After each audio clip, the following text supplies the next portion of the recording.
Cameroun, Bandou, Africa, Bandou, through the world, Bandou. L'actualité, c'est Mark Brice. Les différentes plateformes sont en train d'annoncer le départ de Mark Brice à la tête des Lions Indomptables. Selon ces différentes plateformes, Mark Brice intéresse le club saoudien de Al Nasser. Al Nasser, c'est le club de Cristiano Ronaldo. Est-ce que c'est vérifiable cette information? Je dis cela parce que Wallfoot et HLN, ce sont les différentes plateformes qui ont commencé, c'est pas aujourd'hui, ça date pas d'aujourd'hui, à chaque fois que M. Mark Brice est dans les difficultés, où il y a des petits soucis avec l'encadrement ou la fédération, il y a toujours des informations qui viennent, qui annoncent Mark Brice sur le départ. Mark Brice, c'est la priorité de l'Émirat Arabe Unis, c'est la priorité de l'Arabie Saoudite. Mark Brice, c'est la priorité aujourd'hui de Al Nasser. Tout le monde sait qu'il y a beaucoup de sélectionneurs, beaucoup de coachs qui n'ont pas de travail, qui chôment aujourd'hui. Mark Brice a déjà un travail. Est-ce que c'est parce qu'il est caractériel que Al Nasser veut ce coach, ou c'est juste les agents de Mark Brice et les gens qui travaillent avec, qui donnent ces informations-là? Parce que là, les amis, pour être honnête, Mark Brice, à un moment donné, on nous a parlé du Nigeria. Mark Brice intéresse le Nigeria et tout ça. Et avec nos contacts du côté de la Fédération nigérienne de football, ils avaient dit non, ils n'ont jamais sondé, jamais pensé à Mark Brice, jamais contacté qui que ce soit. Après, ils ont commencé à dire oui, il y a la Belgique qui s'intéresse aussi, qui peut recruter Mark Brice. Après, c'est l'Arabie Saoudite, c'est les Émirats Arabes Unis.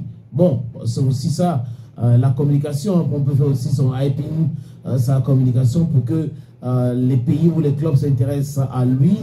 Mais je vais vous proposer la lecture de ce petit contenu que j'ai pris sur la plateforme de Aller les Lions, qui a posté cela il y a de cela 11 heures. Mark Brice, sélectionné les Lions Indomptables, intéresse fortement Al Nasser, le club saoudien dans lequel évolue Cristiano Ronaldo. Et là, voilà les commentaires des super fans de cette plateforme. Mousli, le jeune, il dit, il part quand s'il vous plaît, comme c'est la priorité des prunes, comme c'est la période des prunes, il va juste falloir ajouter le manioc pour compléter son paquet. Malik Alambet qui a écrit info du Benitaria, avec tous les coachs qui sont au chômage, Al Nasser va venir chercher Mark Brice, respectez-vous. Donc beaucoup de personnes pensent que c'est une information créée de toutes pièces par des gens qui sont proches à Mark Brice ou par l'agent de Mark Brice. On observe, on regarde, parce que Mark Brice, il a un contrat béton avec le Cameroun. Est-ce qu'il peut décider comme ça de rompre le contrat avec le Cameroun? C'est la question qu'on se pose. Je sais que les soutiens de la fédération, les soutiens de Samuel Eto'o-Fils veulent qu'il s'en aille. Mais il y a un contrat. Il peut aussi décider de démissionner. C'est lui qui va perdre, mais la fédération aussi et l'État du Cameroun va lui demander réparation. Donc, est-ce qu'il peut s'amuser maintenant d'aller signer un contrat avec un club ou un autre pays? C'est la question qu'on se pose. Et moi, je doute fort que cette information soit vraie aussi, comme Malik Alambed, parce que les gens sont prêts à tout. Certains sont là. Le travail, c'est simplement de la manipulation. Ils manipulent, ils manipulent, ils manipulent. Et bon, peut-être que ça paye. Suivez bien mon regard. Peut-être que ils sont... on les voit de temps en temps pour donner certaines de ces informations-là. Et il faut dire que les blogs aussi, parfois, influencent le choix de certains présidents de clubs, de certains pays, qu'on a parlé beaucoup. Donc, la publicité, même si c'est mauvaise, c'est toujours la publicité. Voici, c'est Bernard Choutan. Bernard Choutan, dans une interview qu'il a accordée à une jeune dame, cette interview passe sur Canal 2 International, je crois que c'est Talk. Bernard Choutan a fait beaucoup de révélations. Mais ce qui a attiré l'attention de beaucoup de personnes, c'est le fait que Bernard Choutan parle de qui? De Samuel Eto'o-Fils. Il a parlé de Claude Marie Roy, qui n'a pas amené à la Coupe du Monde, alors que c'est lui qui avait qualifié le Cameroun. On sait, Bernard Choutan a été un très bon attaquant, un attaquant très rapide, et malheureusement, pour la Coupe du Monde, il n'avait pas été appelé. Mais Bernard Chutan raconte l'histoire que une fois en France, le jeune Samuel Eto'o-Fils, il avait juste 17 ans, a demandé pourquoi Bernard Chutan n'est pas là à Claude Marie Roy. Et Claude Roy lui a donné une réponse un peu vague pour la non-convocation de Bernard Chutan. Et Bernard Chutan, à un moment donné dans sa carrière, a eu des problèmes. La maille a parti avec la justice française. Et il avait besoin d'à peu près 27 000 € pour s'en sortir. Et un de ses amis a fait part de ça à Samuel Eto'o-Fils. Samuel Eto'o-Fils était à Paris. Samuel Eto'o a mis la main dans sa poche et a remis 30 000 € pour aider Bernard Chutan à s'en sortir. Et Bernard Chutan dit qu'il ne peut pas oublier cette geste de Samuel Eto'o-Fils. Il est tellement humain et que ce n'est pas lui seul qui a bénéficié comme ça de la largesse de Samuel Eto'o-Fils. Beaucoup d'autres joueurs ont bénéficié. Idrissou Mohamedou avait parlé de Womelen qui prenait les primes de Samuel Eto'o-Fils. Vous vous rappelez de l'ancien secrétaire général de la Fédération camerounaise de football qui prenait aussi les primes de Samuel Eto'o-Fils à l'équipe nationale du Cameroun. Et à un moment donné, Eto'o lui avait demandé d'acheter les ambulances avec cet agent. Et bon, ils ont eu des problèmes parce que probablement cet ancien secrétaire général aurait détourné cet agent. Et quand le mec a commencé à demander, c'était devenu les injures publiques. Hein. C'était à Mondo Vision que cet ancien secrétaire général qui était devenu aussi à un moment donné président de la Fédération camerounaise de football à l'endroit de Samuel Eto'o-Fils. Donc, Bernard Chutan continue en disant que lui, il est prêt à prendre une balle pour Samuel Eto'o-Fils. Et il est prêt. C'est une figure ici, c'est une façon de parler. Il est prêt à défendre Eto'o-Fils. Il est prêt parce que lui, il est proche, il connaît, il comprend, il sait ce qui se passe dans le milieu du football. D'ailleurs, je vais vous parler aussi en passant de Joshua aussi, qui a aussi parlé de ce qui se passe dans le football chez nous. Donc, il sait que la plupart des personnes qui sont en train de parler de Samuel Eto'o-Fils là, parlent uniquement parce que il n'arrive pas à s'en sortir ou à gagner de l'argent comme il gagnait hier. Donc, Bernard Chutan prêt à mettre sa poitrine pour que les gens la tirent sur lui au lieu de tirer sur Samuel Eto'o-Fils. C'est la quintessence, les amis, de la sortie de Bernard Chutan le week-end dernier. Et vous pouvez aller en ligne, hein, regarder ces interviews pour ceux qui sont connectés, mettez le data, étoile 126 10 et vous choisissez l'option 3 et après ça va vous indiquer, mettez le data dans votre téléphone, vous allez voir toutes ces informations là et l'entretien de Bernard Chutan, ce n'est pas très long, il a été concis, précis, il a dit ce qu'il devrait dire, Mr. Bernard Chutan. C'est bien aussi d'être reconnaissant. Hein. Je me rappelle d'une histoire comme ça, d'une dame. À l'époque, Eto'o était au FC Barcelone, il venait au Cameroun avec sa jet privée. Il arrive à l'aéroport international de Douala. À l'époque, les gens entraient à l'aéroport. C'est pas, on ne bloquait pas parce qu'aujourd'hui, c'est beaucoup de restrictions. Et il y a une dame qui voulait voyager pour son opération en France. Et cette dame est arrivée à l'aéroport avec cette foule-là. On a volé les 5 000 € de l'opération de la dame. Elle était congolaise de nationalité. Elle s'est mise à pleurer, elle est tombée même au sol. Et Eto'o passait par là, il s'est arrêté, il a posé la question. La dame lui a parlé. Il a enlevé l'argent, il a donné plus, hein, 2 fois donc 10 000 € à la dame. Elle allait s'opérer. Quelques mois après, Eto'o était dans un hôtel à Bonanjo. Elle a su qu'Eto'o était dans cet hôtel. Elle a fait le déplacement depuis le matin. Donc elle est arrivée le matin. Elle a cherché à rencontrer le mec. Il n'y avait pas moyen. Il était toujours dans ses appartements, dans cet hôtel de Bonanjo qui a été fermé aujourd'hui pour... Vous savez, à cet hôtel, il y avait des arnaqueurs qui utilisaient l'hôtel, le nom de l'hôtel pour arnaquer les Camerounais. Et elle est restée là-bas jusqu'à 17 h et tout, est descendue donc avec ses amis. C'est là où elle va rencontrer Eto'o, les gars du corps l'empêchent, et après commence à crier, Eto'o lui demande de venir. Et bien elle explique que non, je ne suis pas venu vous demander de l'argent, je suis venu vous dire merci parce que je suis allé, je me suis fait opérer. Cet argent m'a servi à ci, à ça et tout. Non. En vérité, Bernard Chutan ne raconte pas du n'importe quoi. C'est un homme qui a du cœur à donner aux autres. Donc, Bernard Chutan parle de son expérience personnelle. Je ne sais pas pourquoi des gens sont en train de faire un procès en sorcellerie. Il y a du bâti, d'autres disent qu'il est affamé, il est ceci, il est cela. Mais reconnaître que quelqu'un vous a fait du bien ne fait pas de vous un affamé. Ça veut dire que il faut que les gens sachent. Il y a des gens qui ne reconnaissent pas. On peut les faire du bien ils ne vont pas reconnaître, ils vont essayer même de couper la main qui les a nourris. Mais c'est leur dada. Bernard Choutan ne veut pas, il n'est pas comme ça, il ne fait pas partie de cela. Il pense qu'il faut être reconnaissant. Et lui, il est reconnaissant parce que tout lui a fait du bien et tout lui a enlevé dans le mail de la justice française. Je vous épargne ce qu'il a eu comme problème du côté de la France. Monsieur Bernard Choutan, aujourd'hui, il est un proche de Samuel Eto'o-Fils est prêt à mettre sa poitrine pour prendre la balle à la place de Samuel Eto'o-Fils. Comme local, avec les réactions des uns et des autres, vous savez qu'il y a les playoffs up et down de MTN Elite Tour qui se déroulent actuellement. Vous pouvez aller sur les différentes plateformes de la FECAFOOT, la Fédération Camerounaise de Football. Vous allez voir toutes ces informations-là. Et ils ont publié les calques, les fichiers JPEG et tout, de différents scores de matchs. Je crois que c'était depuis le 13 ans, le playoff of MTN Elite One, le résultat des matchs journée, la première journée, playoff up, c'était le résultat des jeudis. Hein. C'est encore sur la plateforme de la Fédération Camerounaise de Football, de leur page Facebook.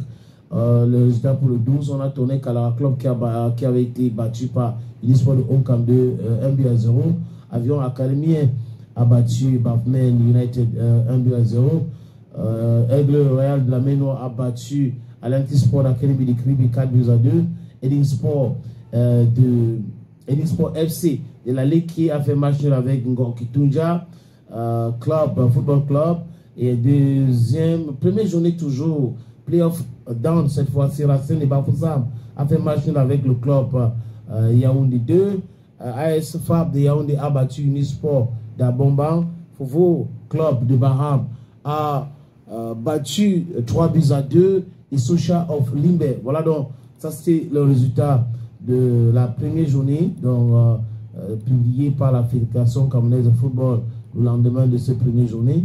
Et le classement donc concernant les playoffs MTN Elite One, le classement de la première journée. Après la première journée, on a Aigle Royal de la Ménois qui a 3 points, Unisport de Hongkong qui a 3 points, Avion Academy 3 points. La différence c'est concernant les buts marqués et les buts encaissés, les cartons et autres. Edding Sport est 4e avec 1 point, Kitunja FC est 5e avec 1 point, Toné Kalara Club est 8e avec 0 point, Bafman United 7e avec 0 point, Atlantic SA est 8e avec 0 point. Ça, c'est, je répète encore, le résultat de la première journée. Et je consulte la page Facebook de la Fédération Camerounaise de Football, les amis. Donc, je vous parle maintenant de quoi? Playoff MTN Elite, journée de playoff, première journée playoff down. Playoff down, Foufou de Baham à 3 points, premier, deuxième AS Fab de Yaoundé 3 points, troisième AS FC Yaoundé 2, 1 point, quatrième Racine de Bafoussam 1 point, cinquième APGS de Fou 0 point, sixième Isocha of Limbe 0 point, septième US Union Sportive d'Abomba 0 point. Donc les amis, on attend donc que la Fédération Camerounaise de Football publie d'autres informations concernant ce championnat parce qu'ils sont up-to-date, ils font un travail formidable. Donc il faut juste aller suivre là-bas, vous allez voir les différents résultats de la première journée et les noms des buteurs en ce qui concerne MTN Elite 2 Playoff Up et Playoffs Down.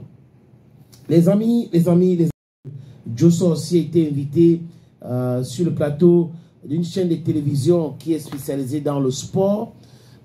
Et vous savez qu'il était ancien membre de la Fédération Camerounaise de Football. Il était dans le COMEX de la FECAFOOT. Mais comme il y a une nouvelle loi, on ne mélange pas la politique des choses autres avec le membership au sein de la Fédération Camerounaise de Football. Il a choisi la députation, dont il est député et président du SDF, Social Democratic Front. Josso aussi a fait une sortie. Et dans ces sorties, il essaie d'expliquer les choses. Comment est-ce que les clubs devraient s'organiser? Comment est-ce que ceux qui ont les clubs devraient organiser leur club pour pouvoir n'est pas, c'est-à-dire que tout le temps se plaindre de la subvention de l'État. Lui, à l'époque, quand ça chauffait cette guéguerre entre Mark Breeze, Minseb, Samuel Eto'o-Fils. Joshua aussi avait dit clairement que il n'y a rien. Tout ce qu'on voit là, c'est à cause de l'argent. C'était la sortie de Joshua aussi. Il avait dit ça clairement, que c'est l'argent. Ils sont en train de bavarder comme ça là, c'est pour de l'argent. Maintenant, il dit qu'un club normalement constitué doit avoir un directeur marketing, un directeur commercial. Un club normalement constitué doit avoir tout cela. C'est très important. Et le club devrait s'organiser aussi pour avoir des programmes, des gadgets à vendre et autres. Ça, c'est les déclarations de Joshua aussi. Et il dit qu'au bas mot, il faut à peu près 200, combien? 200 millions. Que les clubs devraient avoir au bas mot 200 millions dans les caisses pour que ça se passe très bien, les finances et autres. Donc, si vous n'avez pas 200 millions comme président de club et que vous êtes en Elite One, vous serez en difficulté. Vous serez en difficulté. C'est ce que Joshua aussi a dit. Donc, allez sur les différentes plateformes. Vous allez voir qui sont spécialisés dans le sport. Vous allez voir les déclarations de M. Joshua aussi concernant le MTN Elite One, Elite 2. Et il dit que le football, c'est le business. Le football, c'est de l'argent. Si vous n'avez pas de l'argent, ce n'est pas la peine de venir dans le football parce que ce n'est pas l'aventure. Vous ne pouvez pas créer votre club et vous espérez que l'État va vous subventionner et que ça va marcher comme ça. Non, c'est du business. Il faut investir et attendre le retour sur investissement. C'est comme ça se passe partout et que ça devrait être aussi comme ça chez nous. Ça, c'est Joshua aussi, sacré Joshua aussi. J'imagine les critiques. Tu as déjà fait quoi? Tu as eu un club, tu as fait que si, tu es ceci, tu es cela. Oui, il a été président d'un club dans l'Indian, c'est dans le sud-ouest. Donc, il sait au moins de quoi il parle, Mr. Joshua aussi. C'est Samuel Eto'o-Fils, le président de la Fédération camerounaise de football. Ça n'a rien à voir avec la FECAFOOT.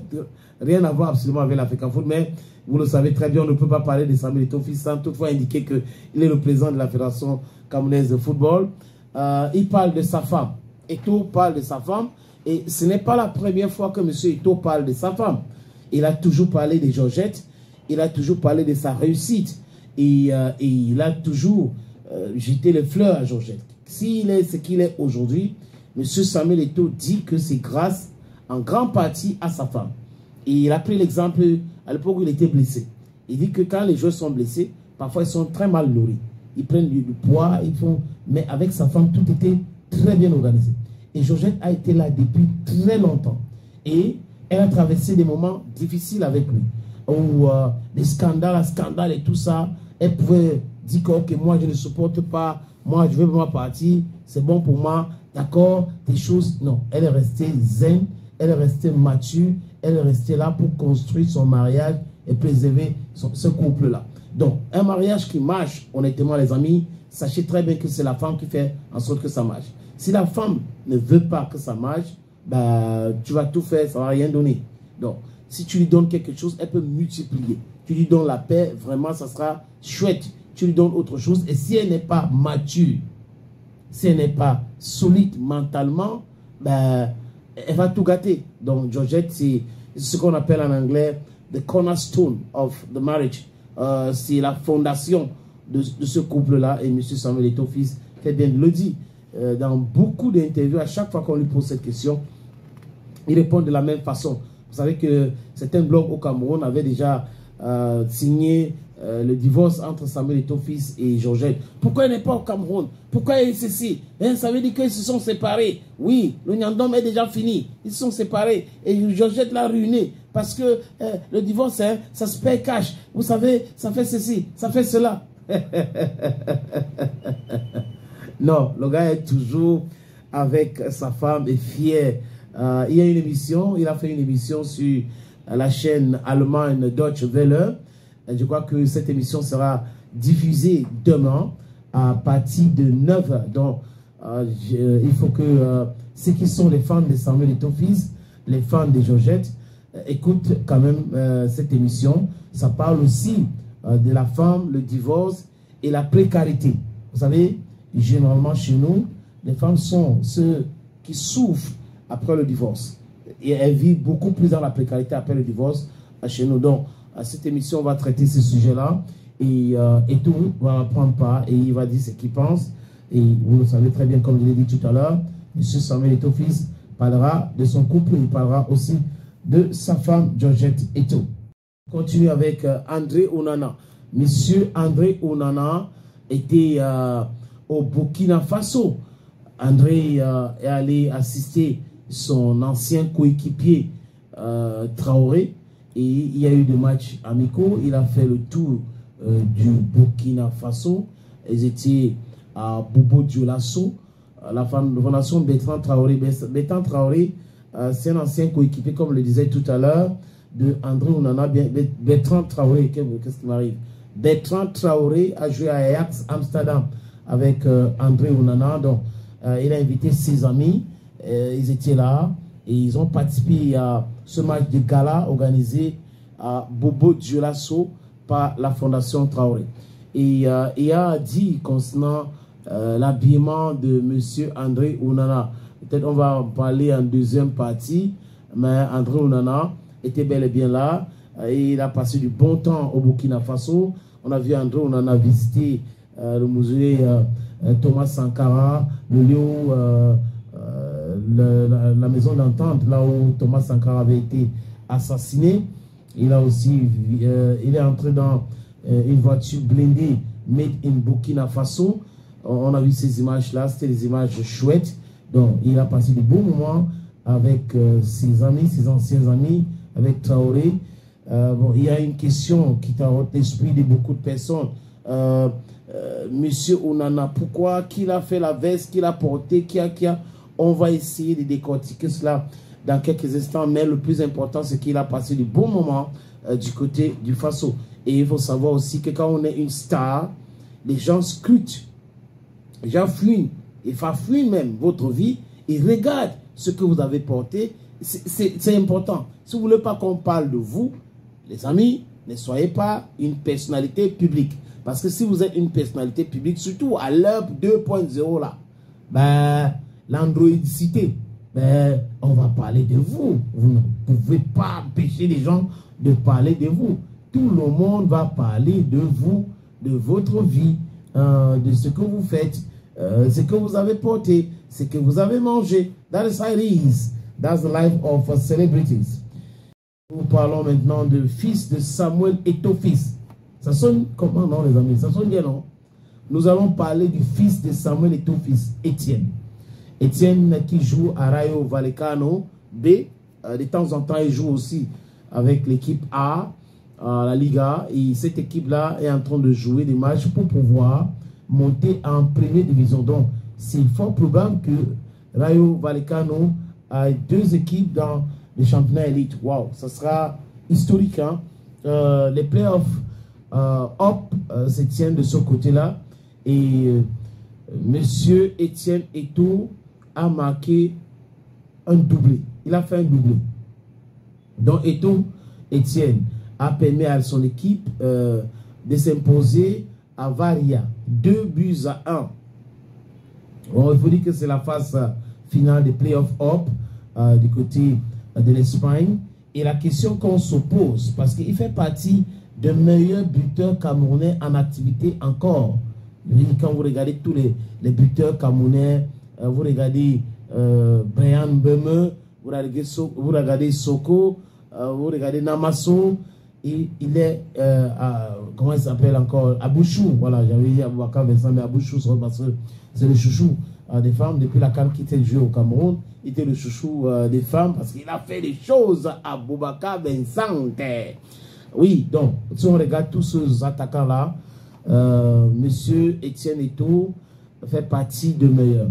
Est-ce qu'il sera convoqué par Marco Bricho pour la CAN ou les différents matchs que le Cameroun va jouer pour le qualif, le mondial 2026 qui va se tenir aux États-Unis, au Canada et au Mexique? That is the question we are asking ourselves. Dans the kudos to the elbows of Étienne Eto'o, qui continue de jouer, continue d'être fort dans sa carrière The sky shouldn't be your limit. Jacob a démarré.